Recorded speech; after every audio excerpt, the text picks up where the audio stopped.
Good morning, students. Today we shall read the second part of the 100 dresses from the first flight. This is the continuation of the lesson, and Wanda Petronsky, the quiet girls, she was good at arts. She was become the laughing stock in the class in the room number 13, and Peggy and Maddie, both the friends, made fun of her, especially Peggy. Maddie was rather emotional, and in this continuation we shall read the rest part of this lesson. So let us start. While the class was circling the room, the monitor from the principal's office brought Miss Mason a note. बच्चे कमरे के इधर उधर चक्कर लगा रहे थे और क्लास का जो मॉनिटर था वो प्रिंसिपल के रूम से एक नोट लेके आया मिस मैसन के लिए. Miss Mason read it several times. Miss Mason ने इसको कई बार पढ़ा and studied it thoughtfully for a while. इसको बड़े ध्यान से पढ़ा और एक क्षण के लिए. Then she clapped her hands. फिर उन्होंने ताली बजाई, क्लैपिंग किया. Attention class, everyone back to their seat. अब तो बच्चों को कहा भाई ध्यान दो बच्चों, सभी बच्चे बैक टू देयर सीट, अपनी सीट के ऊपर आ गए. When the shuffling of feet had stopped and the room was still and quiet. फिर पैरों के जो चलने की आहट थी, उनकी जो आवाज़ है वो बंद हुई और क्लास बिल्कुल पिन ड्रॉप साइलेंस हो गई. Miss Mason said, I have a letter from Wanda's father and that I want to read it to you. Miss Mason ने कहा कि वांडा पेट्रोंस्की के फादर ने लेटर दिया है और वो पढ़ना चाहती है बच्चों के सामने. Miss Mason stood there a moment and the silence in the room grew tense and expectant. 1 minute के लिए मिस मैसन जो उनके टीचर थे रुकी और रूम में बिल्कुल शांति से हो गई, टेंस हो गई, तनाव हो गया. The teacher adjusted her glasses, अपने ग्लास को जैसे स्पेक्स में पहने हुए इसको सेट किया, स्लोली एंड डेलिबरेटली, बड़े ध्यान से. Her manner indicated that what was coming. This letter from Wanda's father was a matter of great importance. जब जिस प्रकार के उसकी जो एक्सप्रेशन थी उससे उनको लगा कि लेटर में कुछ स्पेशल था, कोई इम्पोर्टेंट चीज़ थी जो कि वांडा के फादर से आया था. Everybody listen closely as Miss Mason read the brief note. हर बच्चे ने बड़े ध्यान से सुना जो ही उसने उस नोट को जो लेटर में लिखा हुआ था उसको पढ़ा. डियर टीचर, अब उनका जो एड्रेस था. My Wanda will not come to your school any more, Jack also, कि मेरी बेटी जो वांडा अब स्कूल में और नहीं पढ़ेगी, और जैक जो उनका लड़का वो भी नहीं आएगा. Now we move away to big city, no more Holler Pollock. उन्होंने कहा कि अब हम एक बड़े शहर में जाएंगे.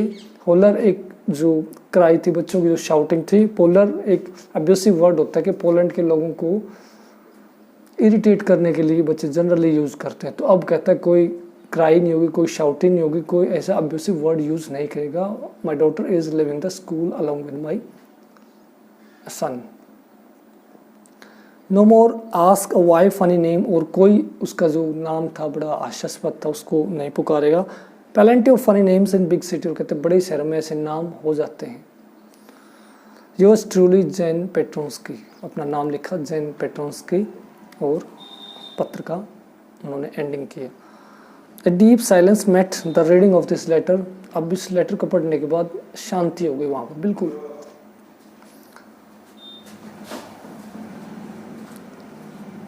Miss Mason took off her glasses, अपना उसने स्पेक्स हटाया. Blew on them and wiped them on her soft white handkerchief.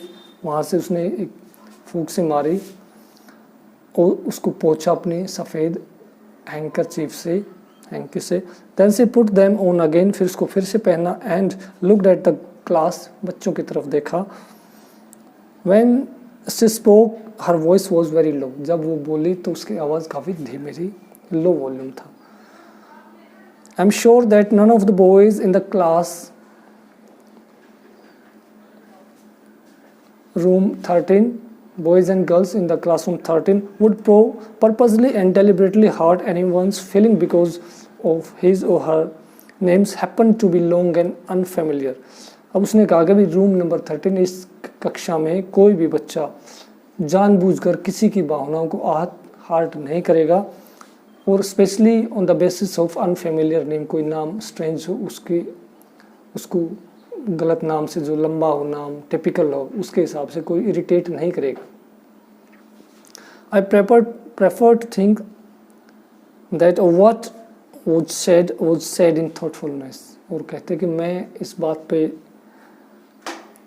Prefer करते हैं, इस बात को, इसको जोर देते हूँ कि जिसने भी कहा है थॉटफुलनेस स्वाभाविक रूप से कहा है, इंटेंशनली नहीं कहा है. I know that all of you feel the way I do. और मैं समझती हूँ जो मैं फील कर रहे हैं वैसा का वैसा आप भी फील कर रहे हैं. That this is very unfortunate. दुर्भाग्यपूर्ण बात है, बहुत गलत है. Things to have happened. इस टाइप की जो इस तरह की घटनाएं वो दुर्भाग्यशाली होते हैं. Unfortunate and sad both. दुर्भाग्यपूर्ण और दुख देने वाले भी. And I want you all to think about it. और मैं चाहती हूँ कि तुम सारे बच्चे इस बारे में सोचो, किसी की फीलिंग्स को हर्ट मत करो. And because of you nobody should quit the school. The first period was study period. पहला जो पीरियड था वो स्टडी पीरियड था. Maddie try to prepare her lesson but she could not put her mind on the work. मैडी पढ़ना चाहती थी लेकिन वो ध्यान नहीं बन पा रहा था. She had a very sick feeling in the bottom of her stomach. काफ़ी परेशान थी वो. True, she had not enjoyed listening to Peggy's ask Wanda how many dresses she had in her closet, but she had said nothing. कहता है कि ये सही बात है. अमन मैडी सोचती है कि ये सही बात है कि उसने उस चीज़ को एंजॉय नहीं किया था जो all the students were making fun of her, making fun of Wanda. She didn't enjoy this moment. लेकिन ये भी था, उसने उसके डिफेंस में कुछ नहीं कहा. She had stood by silently and that was just as bad as what Peggy had done. और वो इतना ही बुरा था जितना कि पैगी ने उसके साथ बुरा किया था. उसको देखना, उसको सुनना, टॉलरेट करना. वर्स, उससे भी बुरा, बदतर. She was coward. वो एक डरपोक थी, fearful थी. At least Peggy didn't consider they were being mean, but she, Maddie, had thought they were doing wrong. कम से कम पैगी ने इसको गलत तो नहीं माना, लेकिन जो मैडी है वो कहते कि मैं तो इसको गलत मान रही हूँ. She could put herself in Wanda's shoes. उसने अपने आप को वांडा की जगह पे रखा, फील किया what Wanda used to think when she was humiliated by the group of the girls.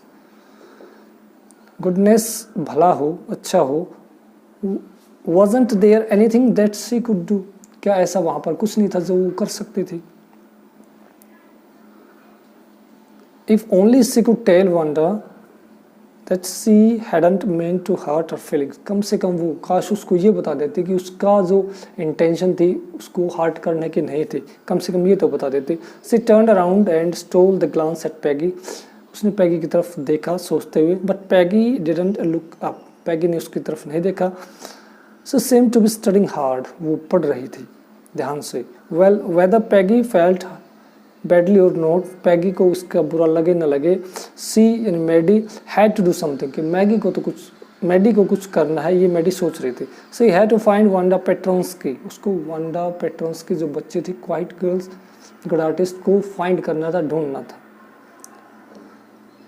May be she had not yet moved away. और हो सकता है उसने अभी वो अपना घर नहीं छोड़ा हो, शिफ्ट नहीं हुई हो कहीं पे.